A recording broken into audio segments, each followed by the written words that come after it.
most talented people I've come across. Jan is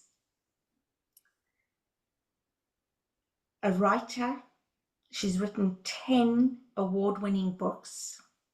She's a speaker, a national worship director. She's the co-founder and executive director of the Living Kindness Foundation in Nigeria. And she's the Living Kindness Foundation and responsible for the Living Kindness Learning Center in Nigeria. And she's performed with Pete Seeger, Jan Goodall, and she's worked with Mother Teresa. She's also, as you heard, a performing artist with 3 CDs of original music and several videos that provoke original thinking and prophetic action. And we are so excited, Jan, to welcome you back today. Please give a warm welcome to Jan. You must have found your notes.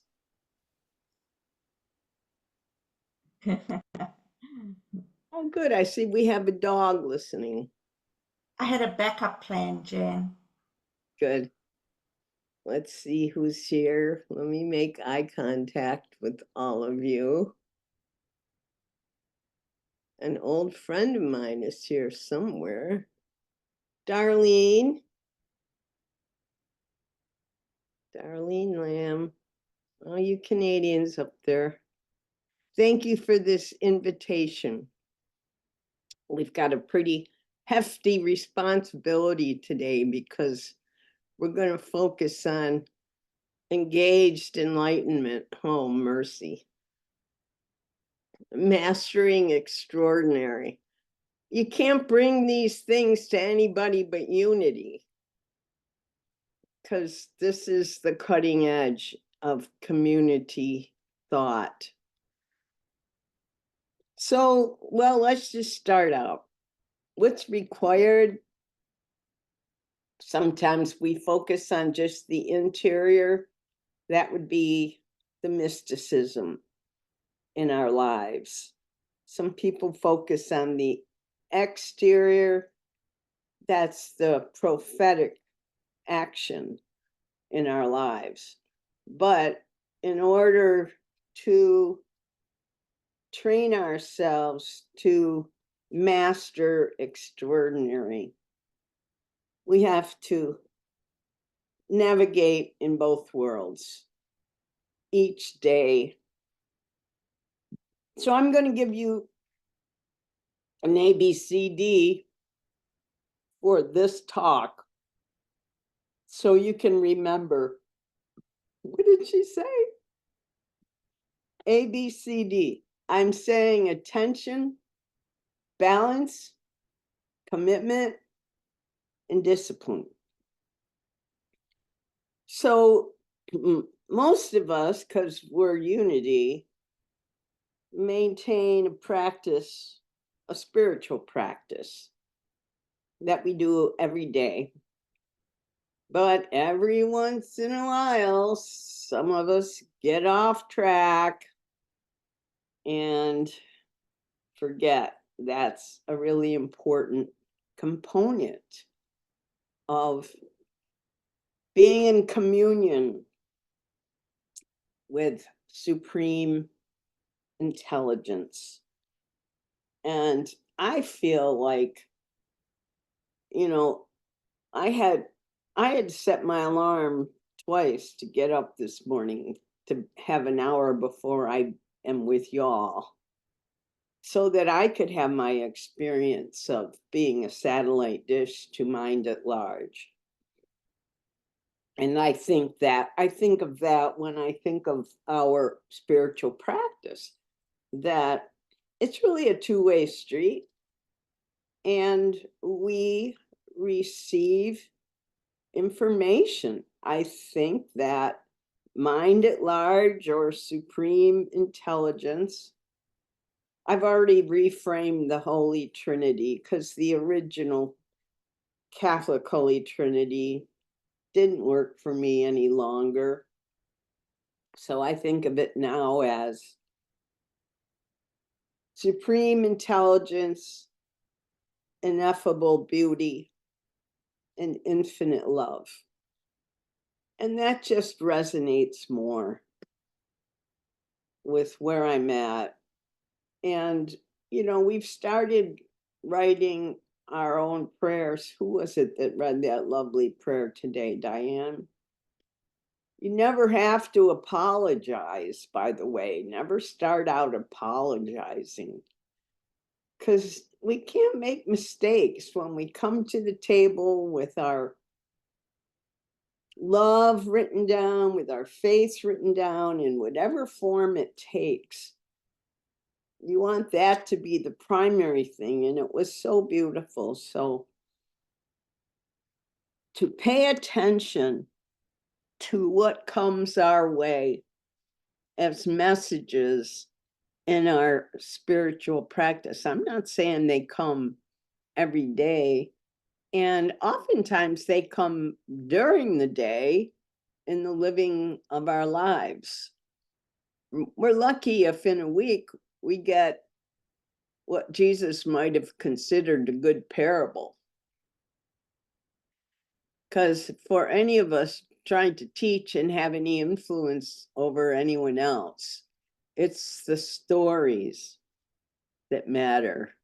What kind of sense are you making of the experiences of your life, of our lives? That's the challenge.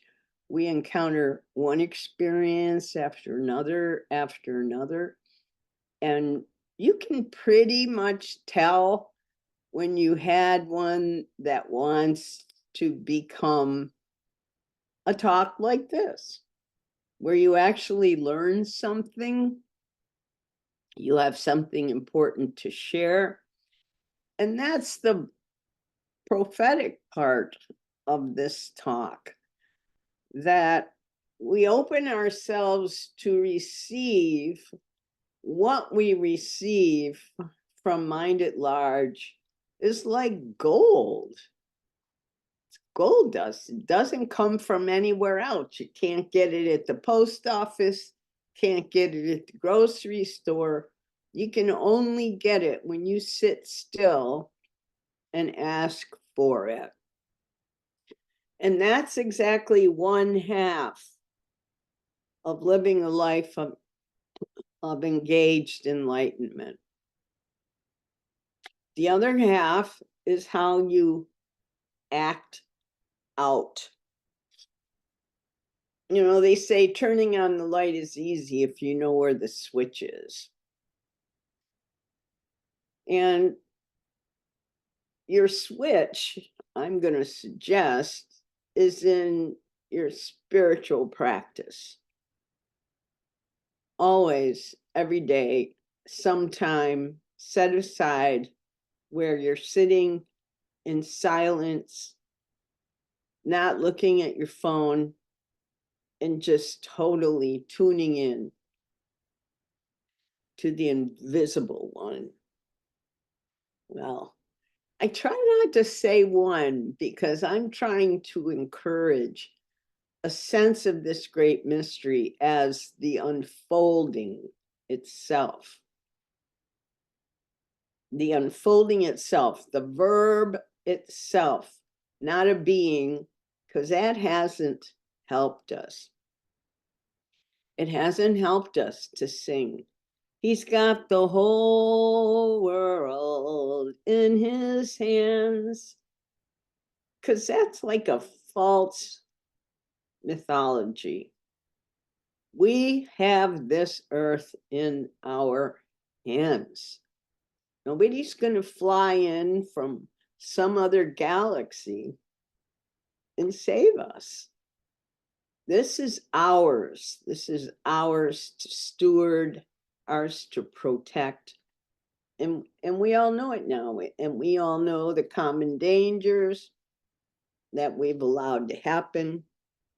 We don't exactly know our way out, but I'm hoping the millennials and the Gen Xers and the Gen Zers and whoever comes next, because on the evolutionary spiral, they're beyond us. They're tuning in to more information and inspiration. So, like it or not, your grandchildren are smarter than you. Face it. So, your job is to encourage their brilliance, to inquire into their imagination. Like, throw your bucket into their minds and see what's in there. Start mining them, because they don't even know that they're sitting on a pile of gold. But I think that's the nature of spiritual evolution, that it spirals upward, and every spiral gets wider and wider and more capable of receiving the brilliance of divine light. So for us, do you dare call yourself a mystic? Would you call yourself a mystic? I do. It was in the title of my last book, Still on Fire, Field Notes from a Queer Mystic. It's a little ballsy to call yourself a mystic, but what makes a mystic is anyone who's having an unmediated relationship with the sacred forces, with divinity. And if you're all sitting in quiet every day to do your spiritual practice, then you're all having an unmediated relationship. So it's not for me to say you're a mystic or not. It's for you to ponder, because mystics were introduced to us like from the Middle Ages, when there was pretty lot of wacky behavior attached to it. They'd be crying, beating themselves with rosary beads, living alone in these little cells. But I'm saying, oh, here we are in 2024, and what you can't tell a mystic by scars on her thighs. You can't tell her by who looks like she's been crying. You only can tell them by what we used to call the fruits of their labor. Because or anyone who's a mystic, you watch what they do in the living of their lives, and you could tell their behavior is spiritually driven. And the sphere doesn't have to be hugely wide. Mine is, just because I'm such an extrovert and so dang public, plus I'm trying to make a living at it. But for many of you, it could be much quieter, that we all do the same practice where we maintain our silence, where we sit in front of a burning candle, and where we're reaching out to the one thing that's reaching out to us. And so the second part that's attached to that mysticism is the part that I'm saying commitment and discipline, to match up with attention and balance. You pay attention to your thoughts. Every unity person knows this. We already saw it written out. Our thoughts become our lives. So we pay attention to our thoughts. We create a balanced day.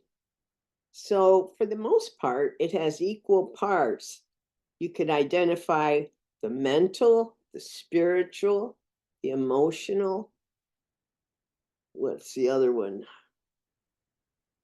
Mental, spiritual, and emotional. Well, let's just start with those three. Every day you do something for your mental well-being. You're all probably reading books, you're in book club, you writing poetry, whatever. Physical, you got to have the balance. You're taking care of yourself physically. I have a pool right there in my backyard. So fortunately in the summer, I can get my exercise in the pool. But in the winter, I have to go to the gym because personally, I don't have any balance. I don't have any feeling in my legs, so I can't walk a straight line. So the only way I can get balance is to hold on to a treadmill.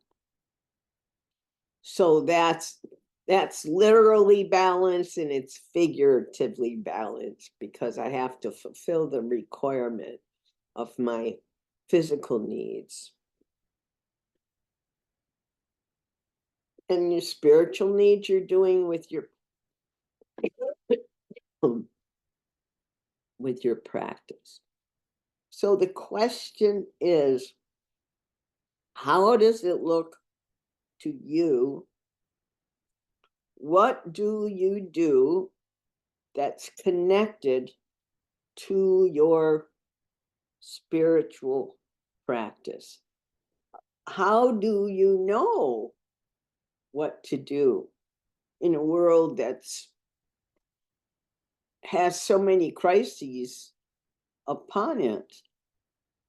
My suggestion is to look at what offends you the most, what causes you the most suffering, causes you the most pain, and do something in that area.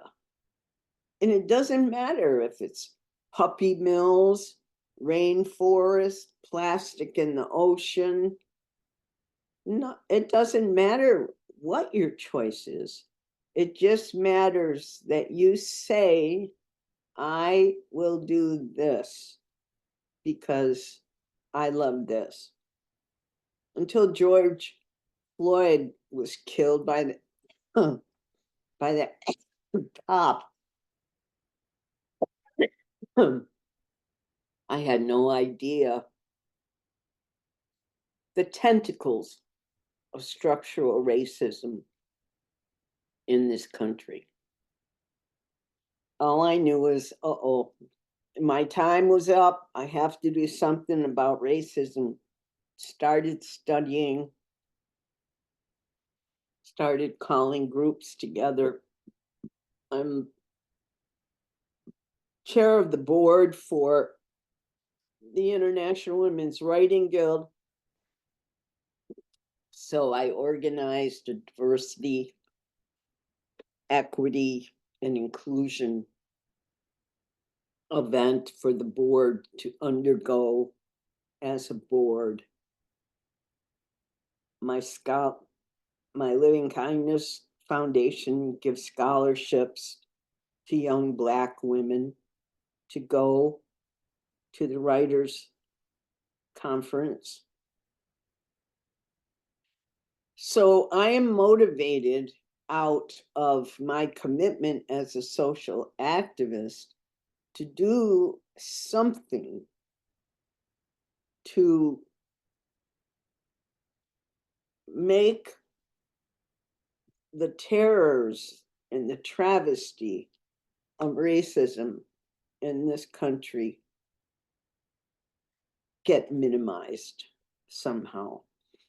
And so that's what I'm doing now. And I always use the arts because I think if I'm trying to get a message to somebody, I want them to think about it and I want them to feel something. So that's why I have a video YouTube channel. So I make videos that have music, that have text, that have images that will cause your hearts to break open. Now, here's the thing about prophetic behavior. When you hear the word prophet, you're apt to think of Isaiah Jeremiah. If you're lucky, you think of Gandhi. You think of Martin Luther King. It's hard to think of women because for so long we've been so silenced. We're out there. I'm talking about real prophetic behavior, not prophetic in that we point to that God out there and said, oh, lucky us, look what God's giving us. Not that kind of prophetic, but new revelations that say divinity is upon us. The sacred is within us. So the question for you is, how and with whom do you share the revelations that come your way? What kind of arenas are you establishing where y'all get to share? Like maybe next month you say, all right, we'll have Penny talk on one Sunday, and Marilyn talk on one Sunday, and Nancy talk on one, and then Barb, and then Joan. Just give each other a chance to be prophetic, because if it's true, you're living up to your spiritual discipline, then it is true that you're receiving revelations appropriate for these times. We're not walking through the desert covered in animal hides. We're pretty cute in all we wear. But the thing is, revelation started and it's never stopped. So to make light of what we speak is a wrongdoing. To elevate what we speak and say, I'm grateful for these words and these ideas that came to me, and I'm offering them to the whole circle in hopes that they will touch you. That's the only preface your prayers need. So, number one, in order to know what to do, you look to what hurts you the most in your own communities. Could be in your own families, could be your nieces and nephews, your grandchildren don't have enough time with you. Then that's the mission, and you fix that. You know, nobody's out here judging you saying, oh, pshaw, she picked something really easy. We should be joyful when we do it. So you want to pick something that makes you joyful. I'm in a book club, so I get plenty of time to talk and to share my revelations. Every first Friday of every month, I have potluck at my house, plenty of time to share my ideas. People come, they don't know I'm calling a circle so I can talk. They just come because they want to have a potluck. I got 4 people coming over to swim today, so I can talk. You know, it's openings for me to be in communion with people in a mindful way. And that might be scary to those of you who are introverts here. But I'm just going to see if there's anyone that can connect question is, what hurts you? So I said racism hurts me. I just got a book in the mail last night on how to be an activist white ally, right? So our behaviors are consistent with a hurt. And what we do is our creative work that matches up with our spiritual messaging that we get in our practice, in our silence. We always say it's silent, but it's never really without words. It's never without inspiration. So I'm just going to say, am I looking at anybody here who can raise your hand and say, I'm hurt by this, so I'm doing this, and I got the message to do that from my spiritual practice. But The action yeah. inspired by your pain, you created an occasion for people to come together. That in itself is a healing event. That just responds to me saying there's got to be the interior work and there's got to be the external work that causes us to be the force of light that we came here to be. Did someone have your hand up that didn't talk yet? Marge, or what she's saying? I just, for a few reasons, I will speak it in the chat. Okay. So anyway, we're a pretty small group, but already 4 people have surfaced. It's an easy assignment. And if it's not easy, it's because maybe you're not doing one part. But ordinarily, your spiritual practice leads to action in the world. That's prophetic action. And that causes what I would call enlightened, engaged activism. That whatever you do with people, about people, for people, that's the engine, that's the turbine of your spiritual practice, that it turns into energy, it turns into power.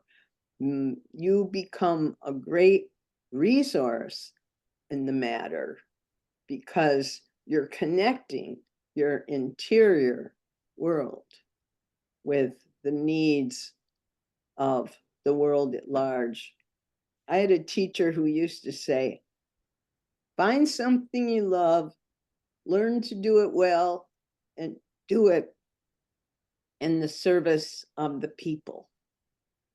And that's just what those women who shared are doing, it in the service of the people. You're not out there figuring out ways to rebalance your portfolio so you get richer. It's not what we do primarily at Unity. We look to the whole, we see where the needs are, and we go to those places. And that's what I mean by putting the two, mystic and prophet, together. Is that clear? Are we good?